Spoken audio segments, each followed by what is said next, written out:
কোষ্ঠকাঠিন্য কেন হয়? কোষ্ঠকাঠিন্য বা কনস্টিপেশন বা কষা পায়খানা কেন হয়? এই প্রশ্নটা কিন্তু আমাদের সবারই। সাধারণত খাদ্যাভ্যাস এবং জীবনযাত্রার কারণে এই সমস্যাটি হতে পারে। এর মূল কারণগুলো হচ্ছে: ১. অপুষ্টিকর খাদ্যাভ্যাস। ফাইবারযুক্ত খাবার যেমন শাকসবজি, ফলমূল, বাদাম, ছোলা ইত্যাদি কম খাওয়া। ২. পর্যাপ্ত পানি না খাওয়া। পর্যাপ্ত পানি যদি না খায় তাহলে শরীরে জলশূন্যতা বা পানিশূন্যতা দেখা দিবে, যার কারণে মলটি শক্ত হয়ে যাবে। ৩. অলস জীবনযাপন। নিয়মিত ব্যায়াম না করলে অন্ত্র বা ইন্টেস্টাইনের কার্যক্ষমতা কমে যায়, যেটি কোষ্ঠকাঠিন্যের একটা অন্যতম কারণ। ৪. অতিরিক্ত দুগ্ধজাত খাবার খাওয়া, যেমন দুধ, পনির বেশি খেলে কোষ্ঠকাঠিন্য বা কষা পায়খানা হতে পারে। ৫. বারবার মলত্যাগের ইচ্ছাকে দমন করা।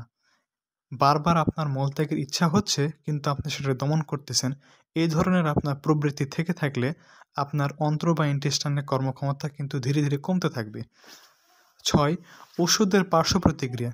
কিছু ওষুধ যেমন আয়রন সাপ্লিমেন্ট, ব্যথানাশক ওষুধ কোষ্ঠকাঠিন্য সৃষ্টি করতে পারে।